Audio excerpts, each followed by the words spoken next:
Hello students, I am सीमा जैन।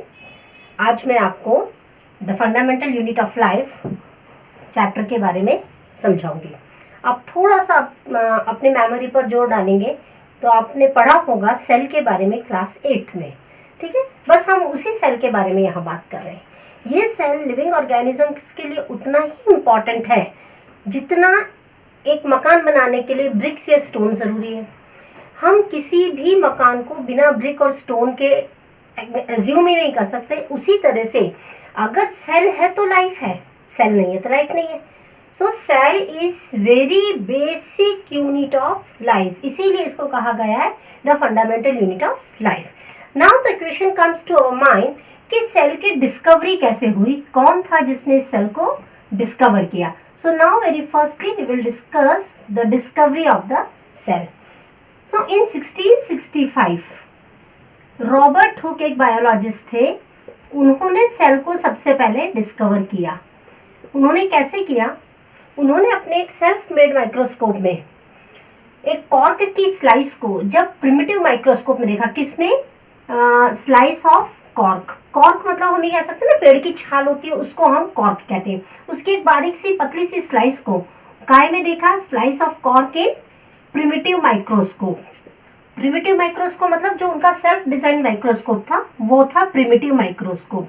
तो जब उन्होंने उस प्रिमिटिव माइक्रोस्कोप के अंदर उसको देखा तो उन्होंने कैसा स्ट्रक्चर देखा? ही ऑब्जर्व सम हनी कोम लाइक स्ट्रक्चर। इस तरह का स्ट्रक्चर उनको नजर आया माइक्रोस्कोप में। उन्होंने ये तो पूरी ऐसे बाउंड्रीज थी और इसके अंदर ये एम्प्टी स्पेस थी। इस एम्प्टी स्पेस को उन्होंने कॉइन किया सेल। सेल एक लैटिन वर्ड है, लैटिन लैंग्वेज का वर्ड है। इसका मतलब होता है small rooms, small rooms. So this is how the cell was discovered. और ये वर्ड आज भी हम जो साइंस पढ़ रहे हैं उसमें ऐसा का ऐसा ही यूज किया जाता है, इसको कहीं चेंज नहीं किया गया। लेकिन एक बड़ी इंटरेस्टिंग बात यह है कि जब रॉबर्ट हुक ने सेल को कॉइन किया उसके भी 150 ईयर्स बाद तक सेल के बारे में कोई हमको नई इंफॉर्मेशन नहीं मिली थी। क्यों नहीं मिली थी? क्योंकि तब तक कोई एडवांस माइक्रोस्कोप इन्वेंट नहीं हुए थे। और जब एडवांस माइक्रोस्कोप्स का इन्वेंशन हुआ उसके बाद धीरे धीरे धीरे और ज़्यादा नॉलेज सेल के बारे में आने लगी। अब अगर आप एक सेल का स्ट्रक्चर को देखना चाहें तो आप भी देख सकते हैं। कैसे देखेंगे उसको? आप अपने स्कूल की लेबोरेटरी में जो बायोलॉजी लैब है वहां जाकर के आप ओनियन पील का जब स्ट्रक्चर माइक्रोस्कोप में देखेंगे तो वो ओनियन पील का माइक्रोस्कोप आपको कैसा नजर आएगा। मैंने ओनियन पील का इसलिए आपको यहाँ रेफरेंस दे रही हूँ क्योंकि ओनियन पील आपके प्रैक्टिकल में भी है। तो ओनियन पील का यानी कि ओनियन की जो कॉन्केव साइड होती है, इस तरह से जो कॉन्केव साइड होती है उस पे से इनर साइड में से एक पतली सी मेम्ब्रेन निकलती है। एंड दैट मेम्ब्रेन को जब हम स्टेन करेंगे, सैफ्रनिन यूज करते हैं हम स्टेन करने के लिए, उसको जब स्टेन करके स्लाइड के ऊपर रख के माइक्रोस्कोप में देखेंगे तो हमें कुछ इस तरह का स्ट्रक्चर नजर आएगा, लाइक दिस। ऐसा लगेगा जैसे पूरी ईंटों की दीवारें, brick of walls, like this. इस तरह का जब हमको स्ट्रक्चर नजर आएगा उसमें हमें दिखेगा कुछ इस तरह की डार्क स्टेन्ड बाउंड्रीज है और बीच में एक स्फेरिकल बॉडी है। तो ये जो डार्क स्टेन बाउंड्रीज है ये तो कहलाती है cell membrane. Okay, and this round spherical body is called nucleus. Now children, एक और बात आपके नॉलेज में डालना जरूरी है। कोई फर्क नहीं पड़ता कि ओनियन बड़ा है या छोटा है। ठीक है, ओनियन बड़ा हो या छोटा हो, एक कोई छोटा बच्चा हो या एक एडल्ट हो या स्मॉल एलिफेंट हो या बिग एलिफेंट हो, सेल की शेप और साइज सब में सेम रहती है। केवल अगर डिफरेंस आता है तो केवल डिफरेंस ये आता है कि नंबर ऑफ सेल्स बढ़ जाते हैं। बाकी शेप और साइज एक छोटे अनियन में भी उतनी होगी जितनी कि एक बड़े अनियन में होगी। राइट? सो कुछ इस तरह का स्ट्रक्चर है। अब मैं आपको पहले कुछ डिस्कवरीज के बारे में बताऊंगी, फिर हम आगे बात करेंगे। सो ये तो हुई सबसे पहले 1665 में रॉबर्ट हुक ने जो डिस्कवर किया था, डेट वाज सेल। ठीक है, सेल। देन उसके बाद न्यूक्लियस, जो अभी मैंने बताया था राउंड स्फेरिकल बॉडी है, न्यूक्लियस, उसको किया था रॉबर्ट ब्राउन ने। ये कुछ डिस्कवरीज है जो आपको याद रखना है, आपके टेस्ट में एग्जाम में पूछा जा सकता है। एंड दैट रॉबर्ट ब्राउन ने 1831 में इसको डिस्कवर किया था। आफ्टर दैट प्रोटोप्लाज्म, ये प्रोटोप्लाज्म क्या है मैं आपको बताऊंगी, आप पहले अभी ये पढ़ लीजिए, नाम ध्यान रख लीजिए। प्रोटोप्लाज्म वर्ड को कॉइन किया था पुरकिंजी ने, इन 1839। उसके बाद सेल की थ्योरी दी गई। तो cell theory was given by 2 biologist, Schleiden and Schwann. ये जर्मन बायोलॉजिस्ट थे, इन्होंने 1838 और 39 में, 38 एंड 39 में सेल थ्योरी दी थी। इसी सेल थ्योरी को एक्सपैंड किया था, तो expanded cell theory this was given by in 1839 this cell theory, sorry 1855 this cell theory was expanded by Virchow. So these are some of the discoveries which are mentioned in your chapter. ठीक है, चलिए तो आप चाहें तो इसको कहीं note कर लीजिए, बट आप इसे अच्छे से पढ़ लीजिए। अब मैं आपको बताती हूँ कि ऑर्गेनिजम्स जो होते हैं वो 2 तरह के होते हैं depending upon the number of cells. अभी मैंने आपको बताया कि ऑर्गेनिजम्स जो है वो सेल के बने होते हैं, ठीक है। तो कुछ ऑर्गेनिजम्स होते हैं जो सिंगल सेल्ड होते हैं, कुछ ऑर्गेनिजम्स होते हैं जो एक सेल से ज्यादा के बने होते हैं। तो टाइप्स ऑफ ऑर्गेनिजम्स के बारे में अगर हम बात करते हैं तो types of organisms are of 2 types. One is unicellular and the other are multicellular. नाम से ही पता चल रहा है, uni means 1 and multi means many.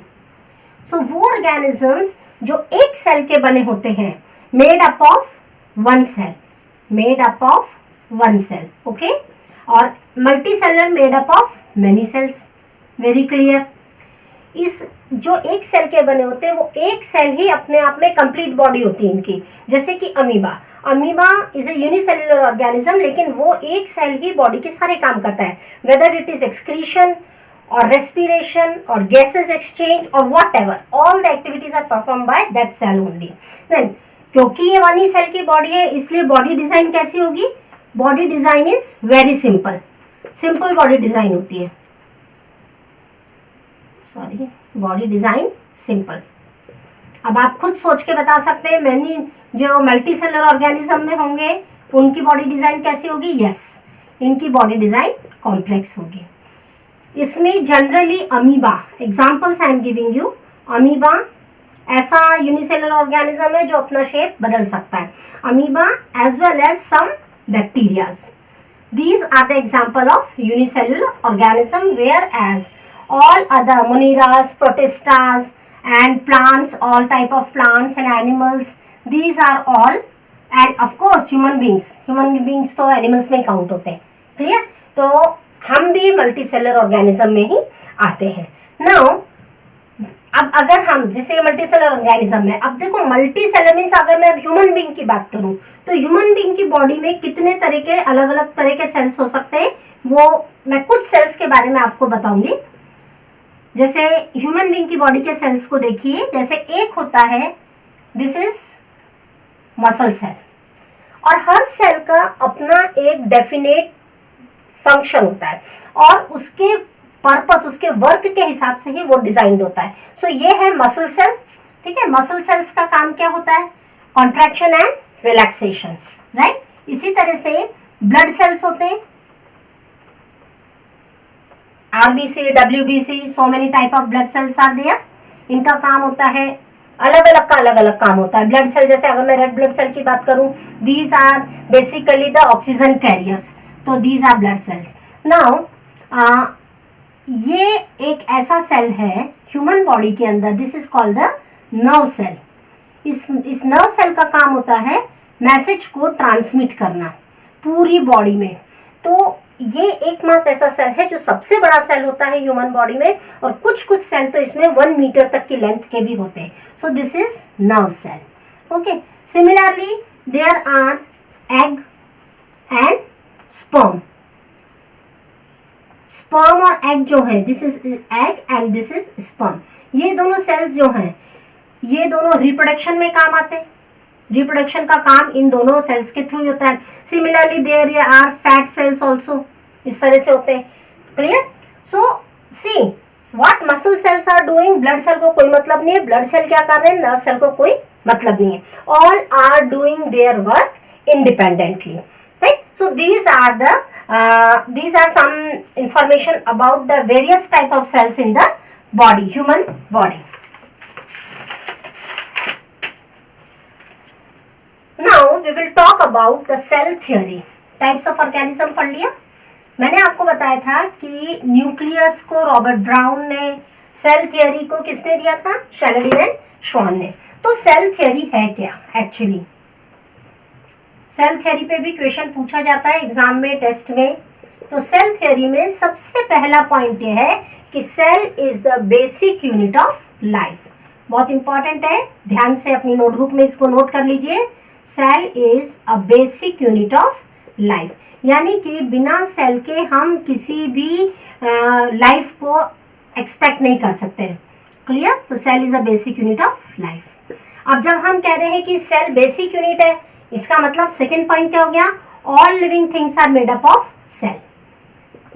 This is the second point, all living things are made up of cell. Now एक और बात मैंने आपको बताई थी, तो ये तो 2 थियोरीज दी थी शैलेडिन एंड श्वान ने, और मैंने आपको बताया था विर्क्यू ने इसी थ्योरी को एक्सपेंड किया था। तो उन्होंने ये बताया था कि सेल जो है कहाँ से आते हैं, cell arise from pre existing cell. जो सेल ऑलरेडी एग्जिस्ट हो रहे हैं उन्हीं में से नए सेल बन के आते हैं। तो तीसरी थ्योरी हो गई, cell arise from pre existing cell, right?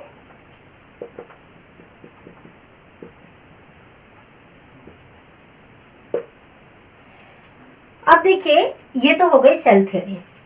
अब हमारा नेक्स्ट जो मैं बताने वाली हूँ वो ये बताऊंगी कि मल्टी सेल्यूलर ऑर्गेनिज्म में सेल्स फंक्शन कैसे करते हैं। भाई billions and trillions of cells होते हैं, अगर सारे बिलियन एंड ट्रिलियन सेल एक ही काम करेंगे तो वो वर्क सक्सेस नहीं होता है। फॉर एग्जाम्पल, एक छोटा सा एग्जाम्पल बताती हूँ। मैंने आपको कहा कि एक पार्टी अरेंज करो, और मैंने वर्क डिवाइड नहीं किया कि भाई दिस मेनी स्टूडेंट्स ये काम करेंगे, ये करेंगे। ये सब अपनी अपनी मर्जी से कुछ काम कर रहे हैं। हर कोई बच्चा चाह रहा है हम सब काम हम करेंगे, हर कोई कर रहा है। अब आप सोचिए फाइनली ऐसी पार्टी का आउटपुट क्या होगा, पार्टी फेल। ऐसे ही सोचो, हमारी बॉडी में ट्रिलियंस ऑफ सेल्स होते हैं, अगर हर सेल हर काम करने लग गया तब तो बॉडी सक्सेसफुली वर्क ही नहीं करेगी। इसलिए यहाँ पे होता है division of labour. Division of labour, division of labour क्या होता है, चलिए ये मैं पहले आपको बताती हूँ। अच्छा, सबसे पहले देखिए, हमारी बॉडी काय की बनी होती है, बॉडी होती है ऑर्गन सिस्टम्स से मिलके बनी होती है, right? Organ system, organ systems बने होते हैं ऑर्गन के, ये ऑर्गन्स बने होते हैं टिश्यू के, और टिश्यूज मिलके बने होते हैं सेल्स के। ये बॉडी तभी प्रॉपर फंक्शन करेगी जब हमारी बॉडी के सारे ऑर्गन सिस्टम्स प्रॉपरली वर्क करेंगे। अगर एक ऑर्गन सिस्टम भी वर्क नहीं कर रहा है बॉडी में, यूं समझिए कोई ना कोई डिजीज 100% हो जाएगी। ऑर्गन सिस्टम तब वर्क करेंगे जब ऑर्गन्स वर्क करेंगे, ऑर्गन्स वो ऑर्गन तब वर्क करेगा जब उसके टिश्यूज सारे प्रॉपरली वर्क करें, एंड ऑब्वियसली जब टिश्यूज तभी वर्क करेंगे जब सेल्स अच्छे से काम कर रहे हैं। तो अब सेल कैसे काम करेगा, क्वेश्चन। सेल तब काम करेगा, सेल के अंदर होते हैं सेल ऑर्गेनल्स। ओके, तो सेल के अंदर सेल ऑर्गेनल्स होते हैं। ये सेल ऑर्गेनल्स एक छोटे छोटे स्ट्रक्चर्स होते हैं, right? These are the structures present in the cell. और ये स्ट्रक्चर्स, हर स्ट्रक्चर अपना अपना वर्क इंडिपेंडेंटली करता है। जब वो स्ट्रक्चर प्रॉपरली वर्क करता है तो सेल वर्क करता है। तो ये जो ये पूरा ऑर्डर है, this is called division of labour. I think ये आपको समझ में आ गया होगा। और अब हमारा इस वीडियो में हम इतना ही देखेंगे, ये केवल एक इंट्रोडक्शन है। नेक्स्ट वीडियो में हम पढ़ेंगे व्हाट आर द बेसिक